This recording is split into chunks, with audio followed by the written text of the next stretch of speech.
Feature ওয়ালের concept আমাদের তৈরি করতে গেলে অনেক কিছু ভাবতে হয়। যেমন শুধুমাত্র জায়গাটা দেখতে সুন্দর হলেই হবে তা নয়, ঘরটার ইউটিলিটি, ফাংশনালিটি যেন পারফেক্ট হয়।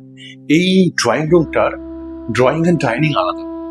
এই জায়গায় একটা দেওয়াল ছিল এবং এই জায়গাটা হচ্ছে ওনাদের বসার জায়গা drawing, and this portion is the dining. এমনভাবে জিনিসটা করতে হতো, ওনাদের প্ল্যান ছিল যে এই দুটো জায়গার মধ্যে যেন একটা সেপারেটার তৈরি হয়। যখন ওনারা ডাইনিং করছেন তখন যেন এখানে কেউ বসলে পরে সে এসে ডিস্টার্ব না হয় বা ওনারা ডিস্টার্ব না হন। এবং এখানে যে এসি আছে, দরকার পড়লে সেই গোটা জায়গাটাতে একটা এসি দিয়ে হাওয়া হয়।